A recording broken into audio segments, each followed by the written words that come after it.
the Christian Circle podcast, and you're listening to Pamela Fernandez, where we have conversations about Christian living. Here's the show. Welcome to the Christian Circle podcast. This is episode 15. Yay! We've actually reached episode 15, something that I hadn't envisioned at the beginning of the year. But this is a really special episode. So on this episode, we're going to talk about the Magi or the Magi, however you want to pronounce that. And Charles, our recurring guest, has come back again, thankfully, to help us out with this topic. And he's uncovered a wealth of information about the three wise men from the East. Now, before we go on to the podcast, I want to share that this is a show that is sponsored by a generous benefactor, namely Agnes Amos Coleman. She's a prominent businesswoman and also the author of God Cares For Me in Every Season. Now, she's also giving away her Christmas gift to us. That is basically a gift to all of our listeners, at least 5 of them. So she's giving away her book, God Cares For Me in Every Season, 5 copies of them to our lucky listeners. So the raffle the widget will be on my website, that is PamelaQFernandez.com, and I will share all those details at the end of the show. But before we go on, I just want to tell you that Agnes has decided to give this book to our listeners for free as a gift, and she's also donating all of her proceeds. 90% of her proceeds from this book are going to go to the charities. She's written other books for professionals as well, but this book is basically insights about singleness, marriage, and divorce, and she shares some practical information about how God's grace shines through and how God is faithful to you in every season, and how he proves his faithfulness to you in every way. So this is a book that you can definitely give away as a gift to somebody who's struggling through their singleness, somebody who is having problems within their marriage, or even someone who's heartbroken over separation, or who's been divorced and doesn't know what to do next. And she shares how, God will steer you back to his designs, to his plans, and how there is this miraculous hope that is present in God always. And that she shares also this roadmap, this way of how you can get through heartbreak, how you steer away from, the worldly issues and go back to the Christian virtues and morality that a lot of people have kind of thrown away. So it's a good book. It's a good self-help book that you can give away to people who are, struggling with any of these situations in their life, whether they're single, whether they're married, whether they're going through a separation. And it would be nice if you'd like, you could always sign up for the giveaway. We have 5 copies, which will be until the end of December. So if you want, sign up for the book, or you can go on Amazon, where on Kindle Unlimited this book is actually free. So you can always pick up the book from Amazon, or you can actually go to my website and sign up for a free giveaway at the end of this episode. So today I also want to say thank you. We had 1,000 plays on our podcast, which is something that is amazing. I never thought that, people would be listening to us, but we've had some amazing guests, and they've shared their wisdom, they've shared their personal lives, and they've shared so much about their knowledge, their experiences within the church, and I am truly grateful to all of them for sharing this information, because that has led to all of you listening to us over 1,000 times. So I'm really thankful. I'm really grateful to everybody who has listened to us. I also want to say thank you for your prayers, because we're praying for you too. We've come back from our prayer time. We finished our Sacrament of Reconciliation. We're going to Latin Vespers today, so we're going to pray for you. And apart from that, we're definitely planning for the year ahead. We're going to be here next year as well. We've already spoken to recurring guests. We've spoken to some speakers, some potential people who could come on the show. And so we've hit the ground running for next year already. And you can share us with other people, because we won't be going away anytime soon. Thank you to everyone, all of our guests. I want to say a special thank you to all the people who came here on the show. I mean, it was amazing to have you here. Thank you for speaking to us, for sharing us with your friends, for sharing your wisdom. Thank you, thank you, thank you. I don't know how else to say this, but I'm really, really grateful for all that you've shared with us. So today is a long episode. It's about, I think, about 45 minutes long, and it's a ton of information. Like I said, for 5 verses in Matthew's Gospel, there's a lot to learn about the three wise men, and I'm sure there's something in it that you probably didn't even know existed. So there's a lot that Charles uncovered during his research, and I think it would really help on the three wise men and the meaning of adoration, the meaning of worship, the meaning of the gifts. So don't go away. Listen to our podcast today, and if you enjoy it, let me know. Share your comments with us. Share us on your social media, and leave us some feedback and some advice if you have any. I have to say today's episode is definitely divinely inspired because we didn't plan on this topic before. It just came through prayer, and it's something that I personally learned a lot from because I didn't know so many things about the three wise men and all of these things that happen in 4 lines. So stick around for the end of the show as well. I'm going to share the gift, and I'm going to share some other information as well. So don't leave us. I'll see you at the end of the show. For now, here's the show. Well, the Magi, they only appear one time in Scripture. It's really a short mention too. It's in the second chapter of the Gospel according to Matthew, and the word Magi really it only appears as one time in the whole Bible, just one time. And so there's a couple different schools of thought of where it comes from. A lot of people seem to think that it was astrologers from like Persia, in the Persian area, or that it was meaning like a Zoroastrian, which is still around, Zoroastrianism. But a priestly caste of the Zoroastrians were called Magus. So Magi comes down Magi. It's actually where we get the English word magic.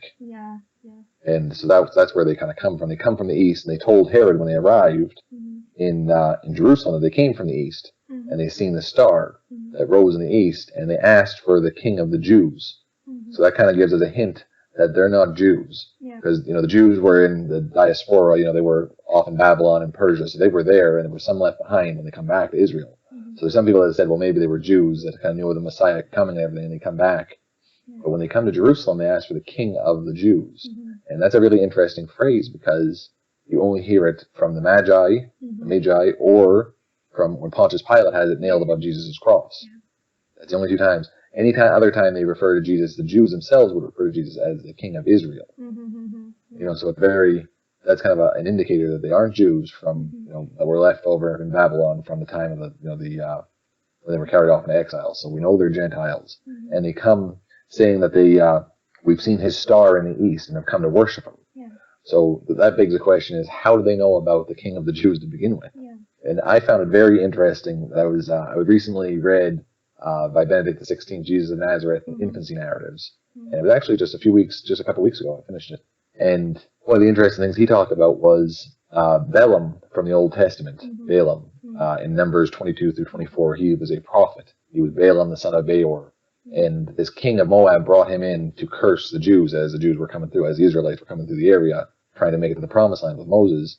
And he brought them in to curse them, and he wouldn't curse them. He kept saying what God told him to say. It was blessings upon Israel 2 or 3 times, until finally he kind of had enough of it. He told them, curse them the 3rd time, and the donkey spoke and told him, don't do it, because Balaam was being kind of rebellious against it. But Balaam gave a prophecy, and it's in Numbers 24:17. And it says, I see him, but not now. I behold him, but not near. A star shall come forth out of Jacob, a scepter shall rise out of Israel. It shall crush the forehead of Moab and break all the sons of Seth. And what's interesting is, in 1967, they found a stone tablet inscription close to Damascus. I think it was or it might have been in Jordan. And it was about this prophet that lived there, named Balaam, son of Beor. So way beyond Israel, he was a known prophet of the Mesopotamian region. So that prophecy that he gave, the star rising out of Jacob, and a scepter shall rise out of Israel, that was probably known in the eastern reaches, like the Persian kind of area, because he was a known prophet. I thought that was kind of interesting. So that's why they followed that star to Jerusalem, and from there they made it to Bethlehem. They have been identified as saints. Have they been canonized? I don't know. In some of the Eastern churches, they've been canonized. Okay. But in the Roman Catholic Church, I don't think they've been officially canonized. But it's been kind of by popular acclamation. Like Saint Dismas or Ditmas, the good thief on the cross. just kind of like a popular, acclamation. They've been kind of regarded as saints because they were the first. They're the first to come and worship Christ. And the traditional names that we know them as is Caspar, Malachar, and Belshazzar. And so that's the three names. But really, I mean, in the text itself, it's only like 5 sentences about them, and it doesn't mention their names at all. So we really don't know. But another thing that I really find interesting too is they come to Jerusalem because the King of the Jews is going to be born. Where's the capital of the Jews? It's Jerusalem. So they come to Jerusalem and they ask around, where do we find this newborn king? And so Herod goes to his scribes and like the religious authorities and asks them, where's this king supposed to be born? And they come back and say Bethlehem. And so he tells them Bethlehem. He sends them on their way. But he tells them to tell him when they find them so that he can come to worship him. But he really is looking to kill him. But the thing that gets me is the people closest to this. So these Gentile wise men from far off in the east come traveling a long distance to find the Messiah. And here they were, the scribes, and they knew that it was supposed to be in Bethlehem. Bethlehem is only about 15 or 20 miles from Jerusalem. And they wouldn't travel that 15 or 20 miles to see for themselves. They ignored it. That's if the people closest to it, just let it pass them by. Just like later on, Jesus would say, if you knew the time of your visitation was at hand, when he was coming into Jerusalem, he said, oh, Jerusalem, if you knew the time of your visitation was at hand, how would I weep for you? Because they were letting their moment just completely pass them by. And they probably didn't even realize it. Were there only 3 people? Because I keep reading in different places that there were more than three of them that traveled, but it was just 3 people who gave gifts. No, we don't know. Traditionally, it's been said to be 3 because of the 3 gifts. So you'd assume that if you're coming to meet the king of the Jews, who that you also know is the Messiah, if you're coming to meet him, you'd bring a gift. So if there's only 3 gifts, there's only 3 people. But I mean, there could have been wagons full of gold, wagons full of frankincense, wagons full of myrrh, and we don't. That might have just been 3 categories of gifts, and there was tons of it. I don't know. It really doesn't say. And traditionally, it was only three wise men. They've even been upgraded to kings sometimes, depending on who you talk to, because of the gold and stuff. But as far as we know, it was 3 of them. As far as we can guess, infer from what we read in the text. So, what about Saint Nicholas as well? What is the background of him becoming so popular around Christmas time? I mean, the Magi celebrate their feast on the 6th of January. Saint Nicholas celebrates his feast on the 6th of December. So, what's so special about his background? He was of Greek origin. He lived in a time of real bad persecution for the church. It was right around the time of the.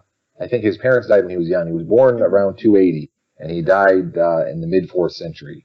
So that last 10, 20 years of the 3rd century, the 280s, 290s, that was some really bad times for the church.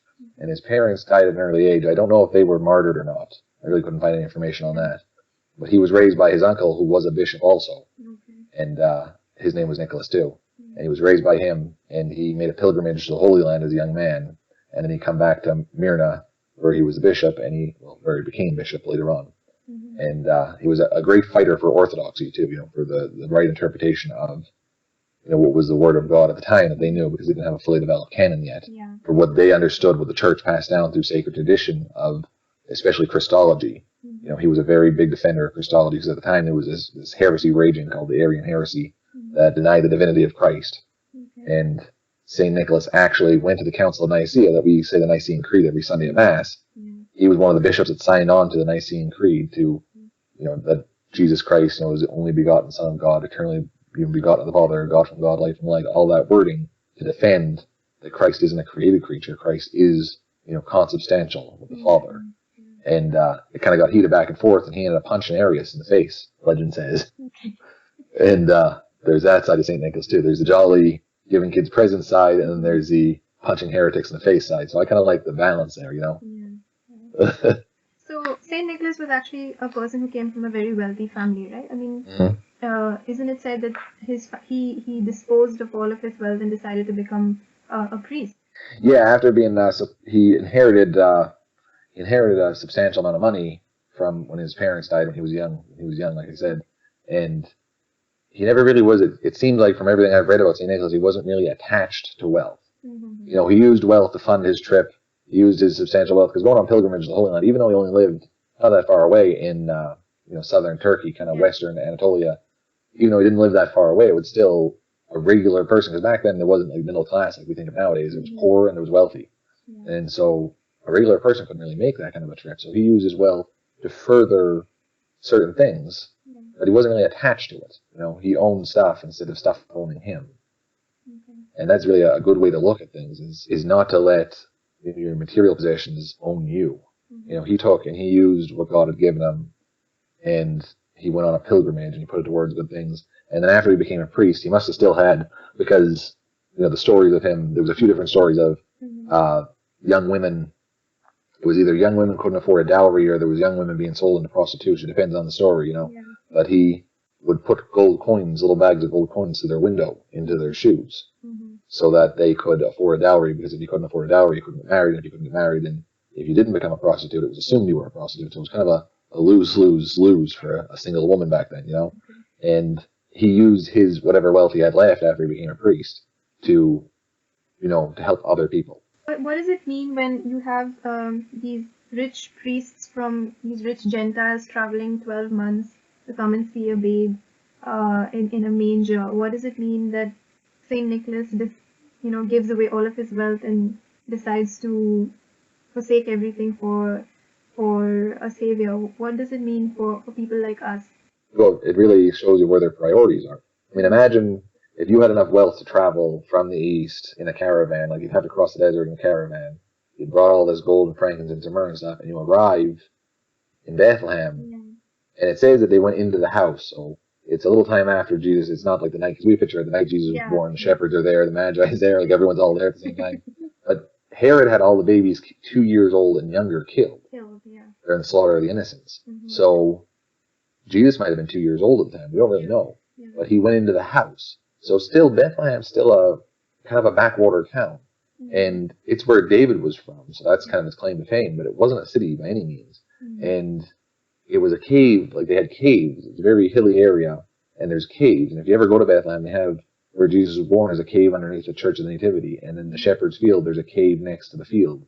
And then there's a place called the White Grotto where Mary supposedly nursed the baby Jesus in this grotto, and it's a cave. So it's a lot of caves. So these men came from the east, and they traveled, and they kneeled down and worship this child.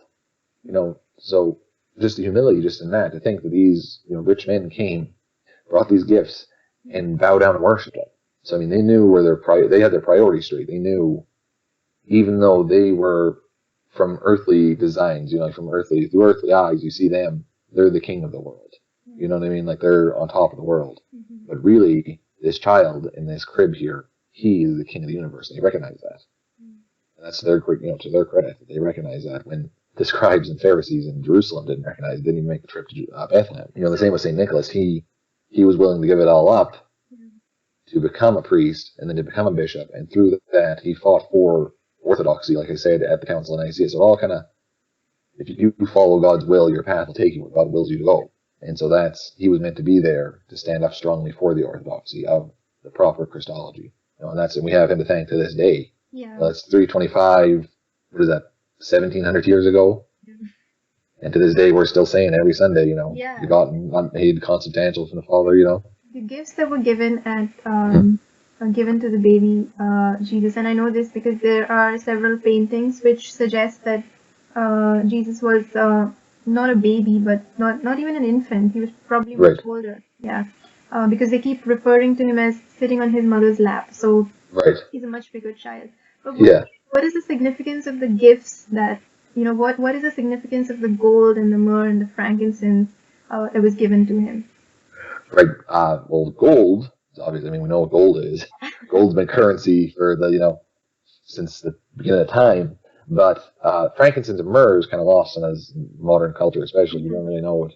But frankincense is like an incense that is used. It was used to, in Isaiah, actually, there was Gentiles brought frankincense and gold to the temple in Jerusalem to worship God. So the gold is an offering. It's a monetary tribute, obviously. But the frankincense is like an incense, like burning incense. And usually in the Old Testament, especially, incense signified prayers going up to heaven. So the priest would burn incense on the altar and it would go up to heaven. And even in Revelation, when John is seeing the vision of heaven, he sees the incense, these bowls of incense being offered as the prayers of the saints. So incense has, and even today, if you go to mass or a funeral, I know my mother has, she has kind of an aversion to incense. It gives her bad like asthma. Okay. But at my grandfather's funeral, she asked the priest, can we cut out the incense? And he said, no, it's part of the funerary rite. Yeah. I have to do the incense because it represents the prayers of the people rising with his soul to heaven. It's got a lot of symbolism to it. Mm-hmm. So even today, incense still has symbolism. Frankincense is, a big ingredient in incense. Yeah. Myrrh was I read that myrrh was like a sap from a certain kind of tree in the Middle East. Okay. And it kind of hardened, and it was used in anointing oil. Mm-hmm. And it was used to anoint. In John, actually, it says in John, towards the end of John, when they're burying Jesus after he gets took down from the cross, that they anointed his body with myrrh. Mm-hmm. So it was an anointment. And, it was, St. Irenaeus, he said that the three gifts the gold represents royalty, because that's like the tribute that you give to that king. Yeah. The frankincense represents the divinity of Christ. Yeah. And the myrrh represents humanity and the burial. Yeah. So I thought that was a really good way to look at it. Yeah, it's a really nice way when he says it's to represent King, God, and suffering Redeemer, as well as virtue, prayer, and suffering. I mean, that was very deep. I mean, I did not ever think of, for me, they were just gifts. To me, it was just gifts. Yeah, it was, hey, what do you got around the house? I'm going to bring some gold. I'm going to bring some frankincense. Yeah, to me, it never really did have meaning, but every single word in the Bible has meaning. Yeah. And really, if you dig deep into it, and the Catechism tells us that every line in the Bible has four senses: in the moral sense, the allegorical sense, the spiritual sense, and the literal sense. So literally, they gave him three gifts, and then the allegorical sense is the royalty, divinity, and humanity. And then Saint Gregory the Great said that the moral of it is the goal is Christ's wisdom that radiates through us, and the frankincense is prayers and adoration that we offer to God through Christ, to Christ, and the myrrh is our death to self, anointing ourselves, our death to self, and our daily sufferings that we unite with Christ. So that's another good way of looking at it too. But yeah, I mean, that's the beauty of really digging into Scripture, is there's so much there. Even just one sentence, they brought frankincense, gold, and myrrh, has so much depth to it. In fact, I haven't really thought about the story about the three kings at all. I mean, I hadn't thought about it. I didn't know so much existed about them, and there was so much to read about what they did.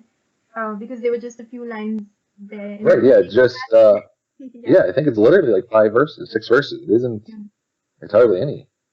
And they make a short appearance and they disappear. Yeah. They didn't even go back to Jerusalem on their way home, because God appeared to them in a dream. Told them, hey, that guy Herod, he ain't a good guy. Don't go back to Jerusalem.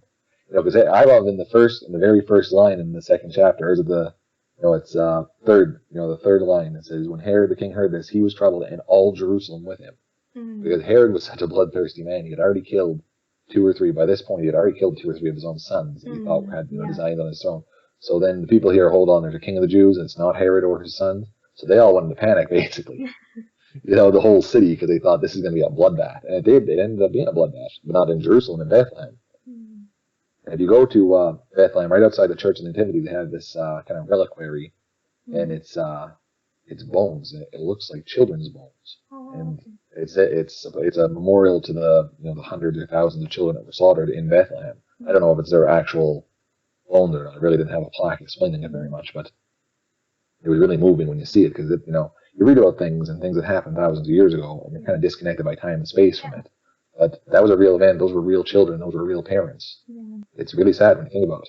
And it also proves that men can really be brutal. I mean, when it comes to greed and when it comes to power, we can really be blinded by certain things, and we do anything to keep that.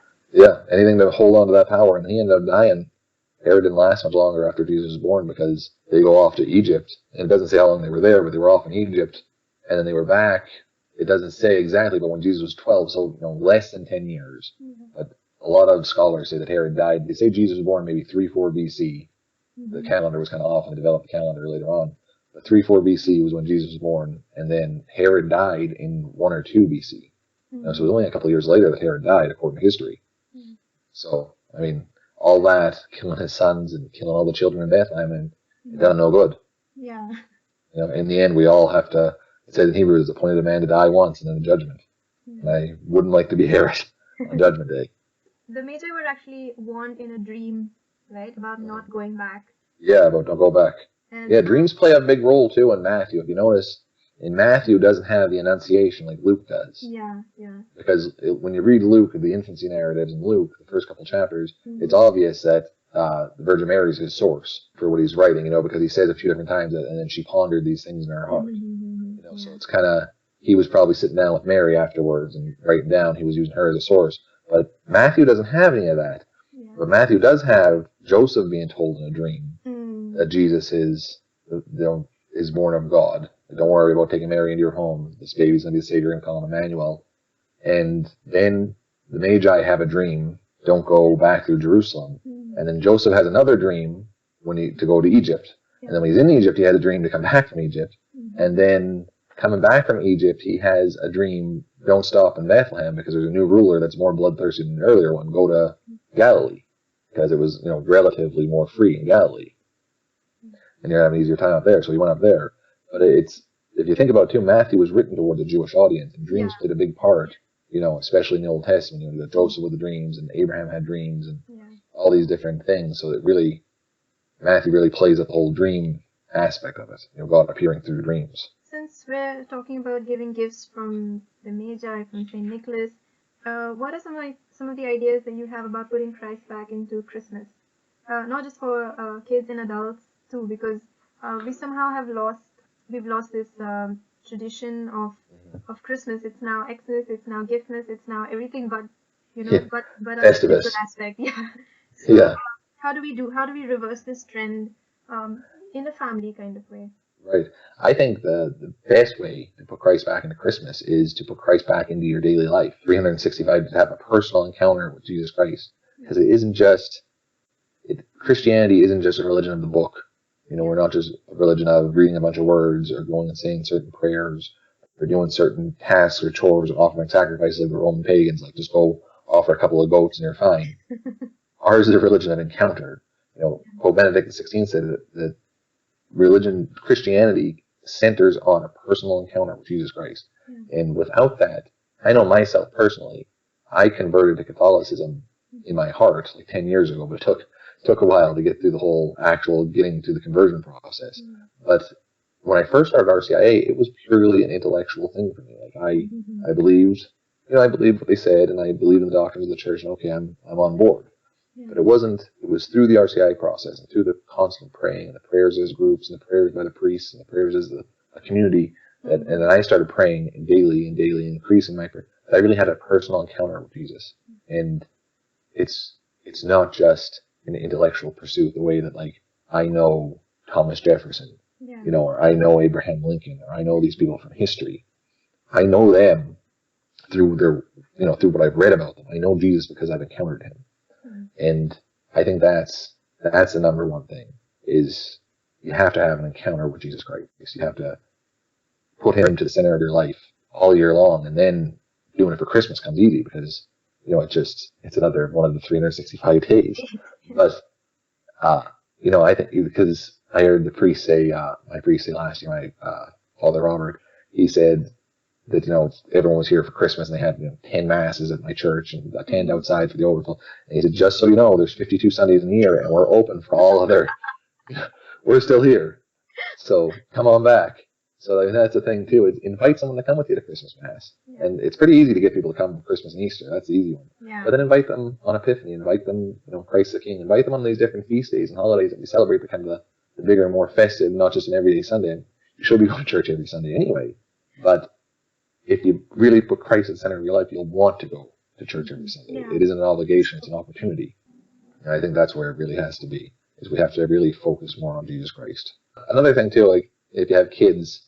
A nice thing I like to do, because we all have the Advent calendars with the chocolate in it and stuff like that for the kids, and it really Advent completely loses its meaning in the modern world. It just becomes the countdown to Christmas. Yeah. And really the countdown to Christmas starts on Halloween. I remember going to a store on All Saints Day, November 1st, and they had Christmas stuff up, and I said, "What happened?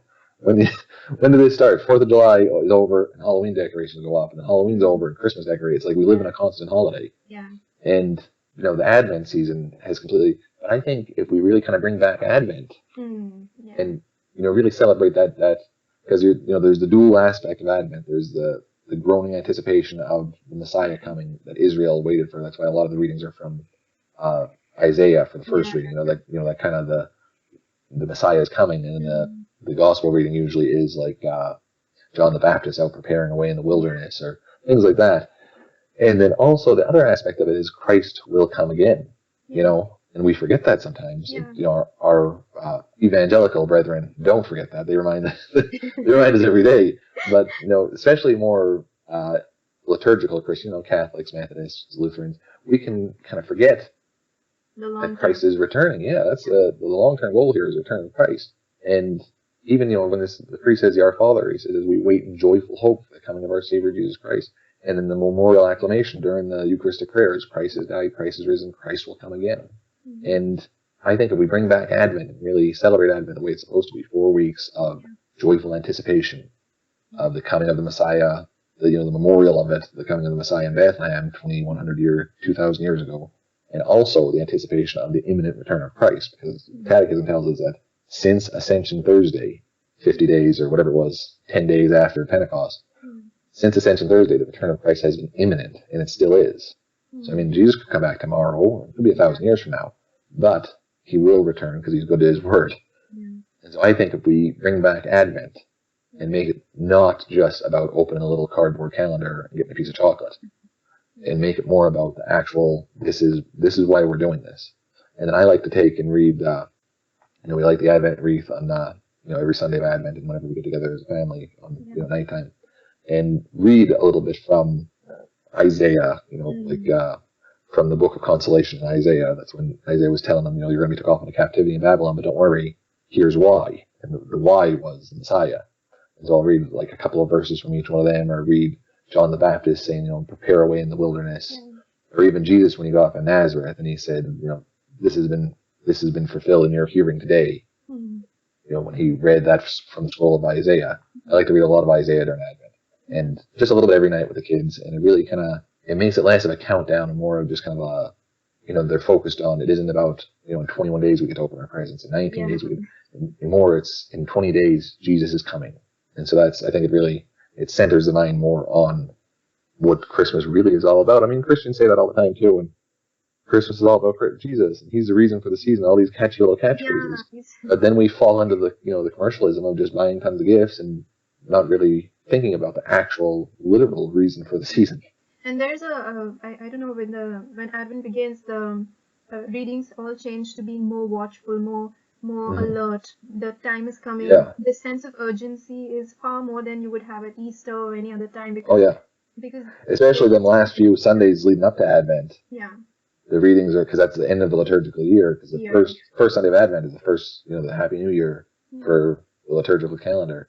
So them last few Sundays is really about the last things. It's virgins being left outside with the lamps. It's the talents, the parable of the talents, and all these different parables that Jesus told, because the end is coming. And even last Sunday, the second reading was from the 2 Peter. Yeah, remember? It was, these people that say that Jesus isn't coming back, don't listen to them because he's coming back.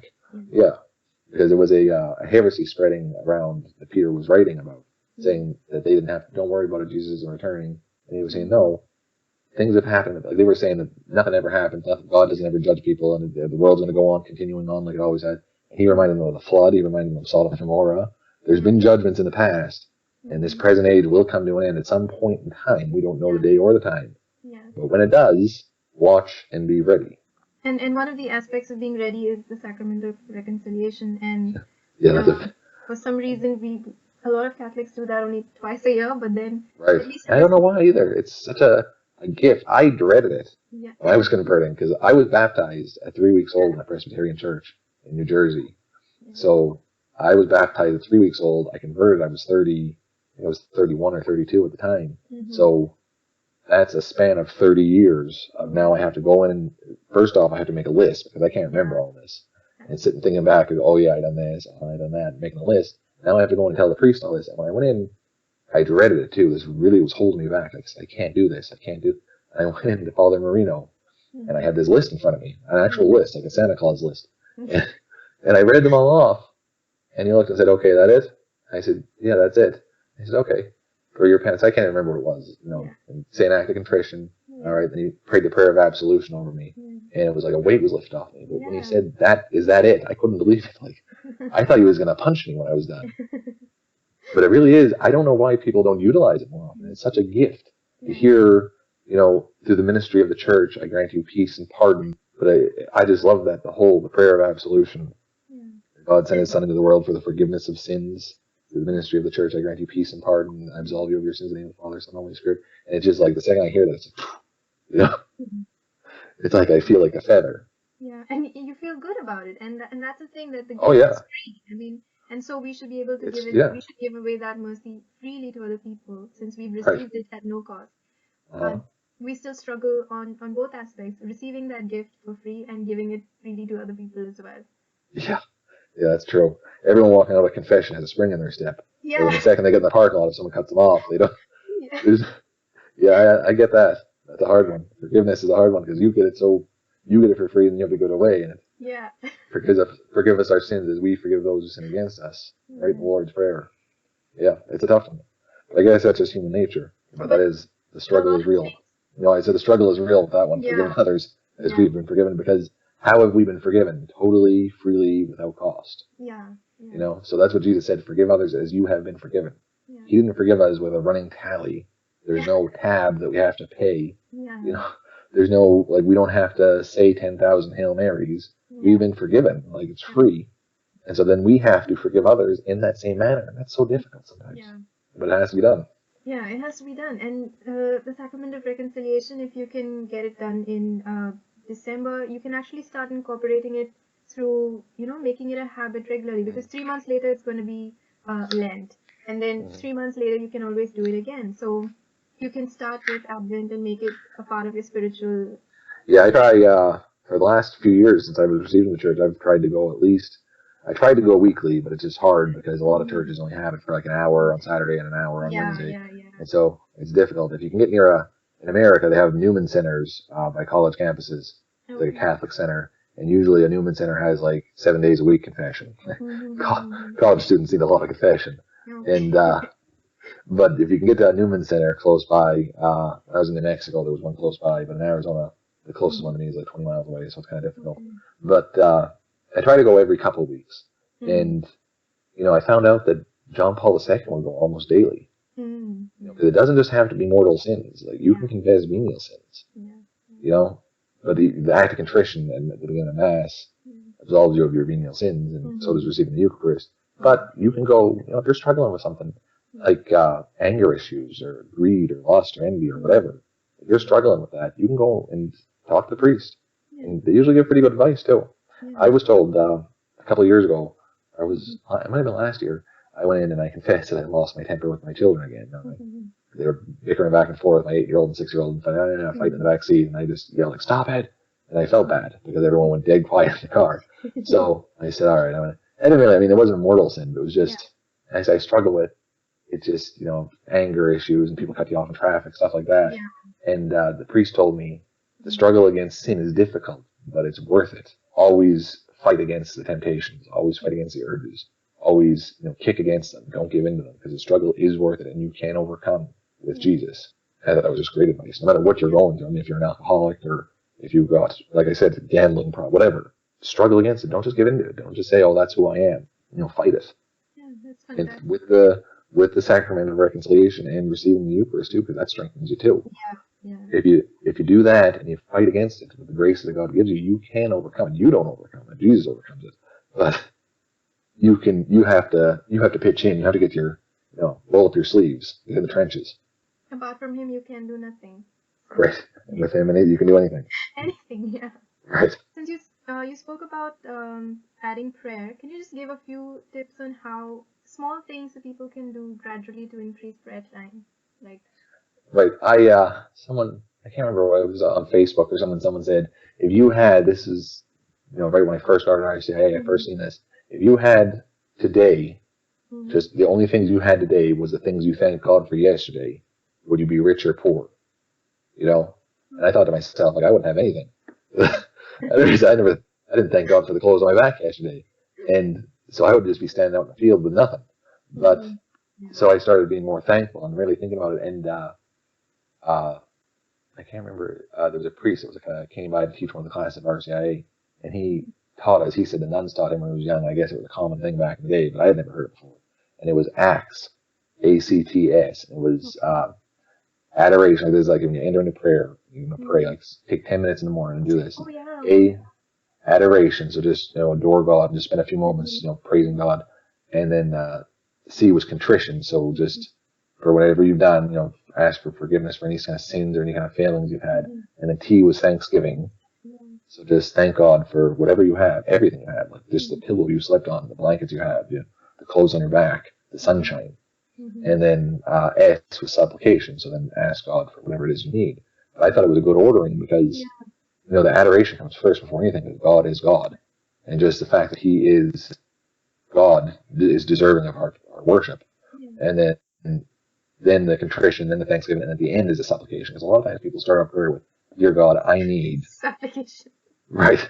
It starts out with a supplication. I mean, if you have a pressing urgent need, that's fine. But if that's your daily prayer life, and you're just asking God for things like He's a genie that you can just rub the lamp and get whatever you want, you're doing it wrong.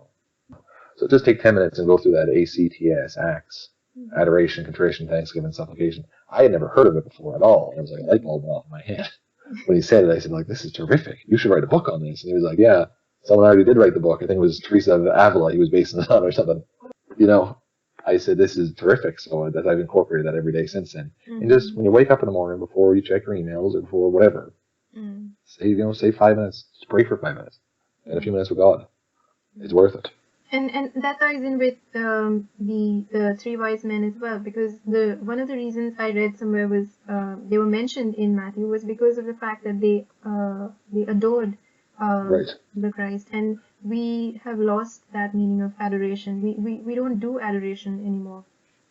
But one of the things that was said, they were mentioned, was because of the significance of their adoration of the Savior. So. Yeah, I mean, in Matthew's gospel, because in Luke's gospel we have the shepherds coming in and kneeling before him, Yeah. In Matthew's gospel we have the wise men, and they're the first to recognize him because they went to Herod and they said the king of the Jews, so they knew he was the Messiah, so they were the first to recognize him as that, and then they bowed down and worshipped him. So they didn't just bring this gold and frankincense and myrrh for an earthly king. You don't worship an earthly king. They said they bowed down, like they prostrated themselves before him and worshipped him. That's pretty good, like I said, that these successful men will come and bow down to that baby. Yeah. And I think that also points, it makes you think, what is the quality of your own worship time? What's the quality of my own time when I worship? What am I doing? Am I really worshiping? So I guess they teach you a lot of worship and adoration, which we don't think about so much in today's prayer time, if we make the time to even pray that much. Yeah, it's really like the highest form of worship for a Catholic, especially, is the Mass.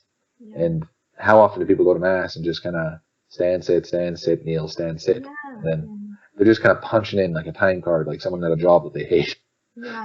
Just showing up, time to make the donuts, like from the old Dunkin' Donuts commercial. They're not really there for it. Worshiping. Not really because they're not worshiping with their heart, because Jesus told the Samaritan woman at the well that you have to worship in spirit and in truth. So you have to worship with your heart has to be in it to really be worshiping God. If you're just there and just going through the motions, you're not worshiping God. You're just showing up on Sunday. Which, don't stop showing up on Sunday. Keep doing it. And eventually, it'll break through. Because there was people in my RCIA class that was an older couple, and he'd gone to church with his wife for 50 years, and now he was deciding to convert. I said, why are you deciding to convert? He's because it finally got through to me. And he was a 70-year-old man. So it can break through. So keep doing it, but give it some thought while you're doing it. Don't just show up. Don't just punch in your time card. Come in and actually, because you're an amazing thing, especially the Mass is heaven on earth. We're pulling back the veil, and this is heavenly worship. We're witnessing and we're taking part in. Because it's the representation of Christ on Calvary. So it really is. It's an amazing mystical experience when you really think about it. But if you don't think about it, it's just a guy in a weird purple robe up there during Advent. And he's up at the altar and he's talking about something you don't really understand because you never read the Bible. And then he talks for 5 minutes, and then we kneel back down again, and we say, Our Father, kneel again, take communion, and go home, watch a football game. So if that's all you're putting into it, that's all you're going to get out of it.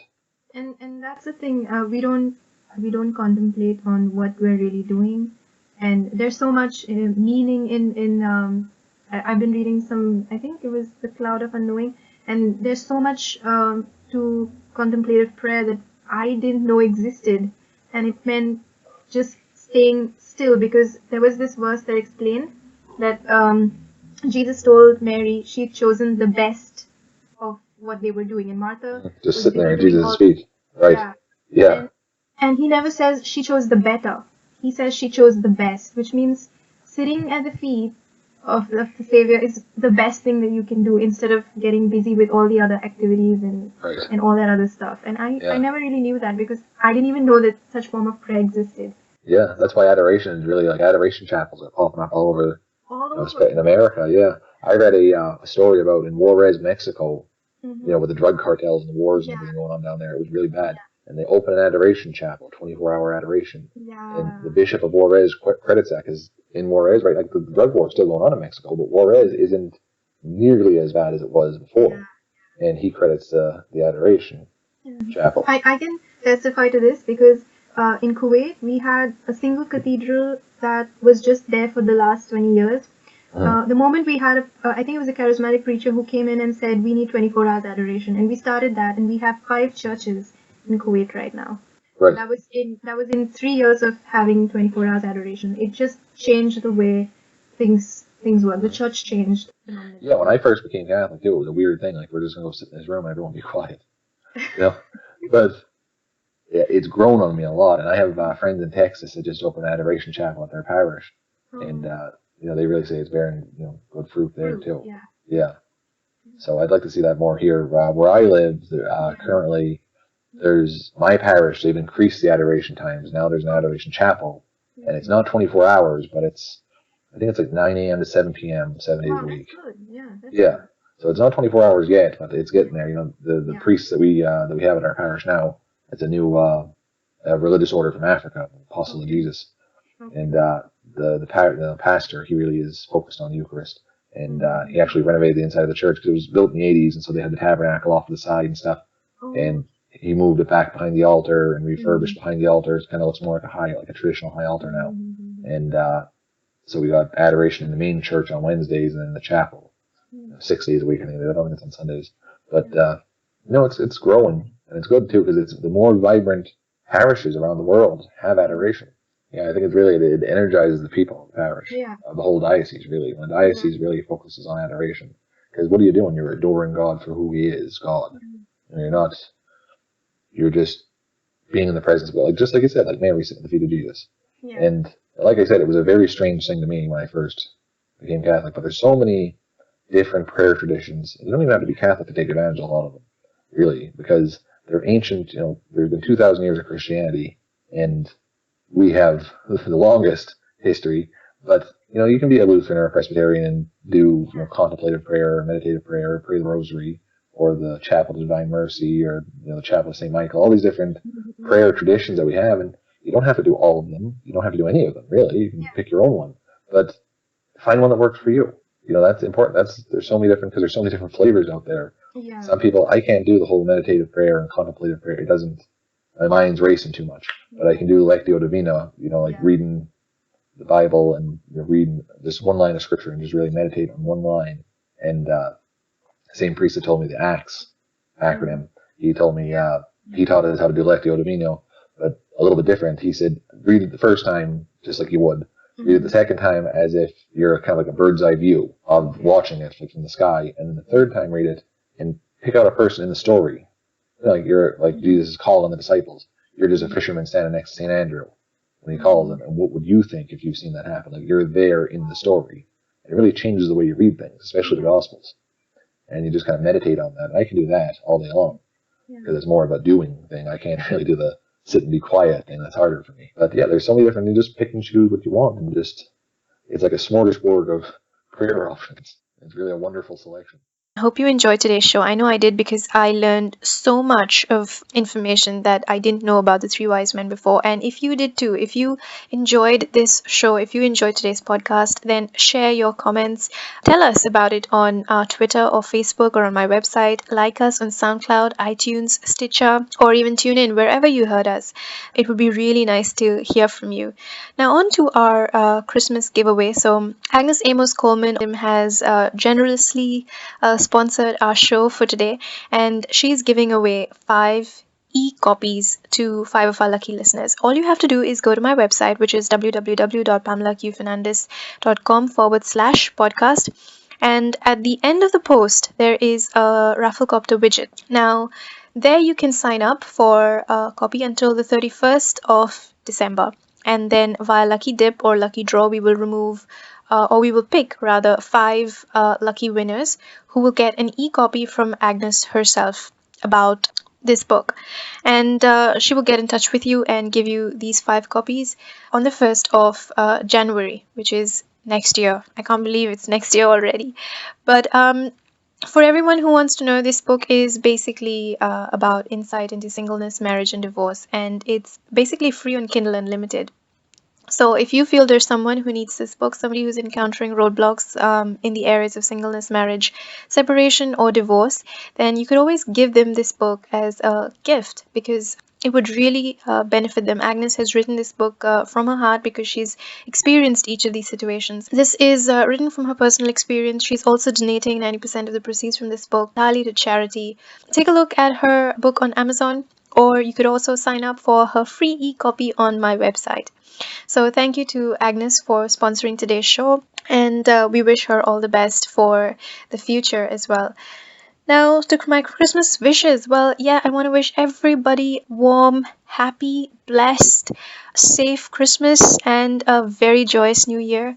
From my family to yours, I wish you a really, really happy Christmas. Wish you all the joys of a beautiful season, and I hope you have a really blessed time with your families. Hope you have a renewed sense of hope through the birth of Christ, and I hope Jesus is reborn again in your families and wherever you are, in your parishes, in your communities, in your homes, in your neighborhoods, in your cities, in your countries. We need a new revival, as you know.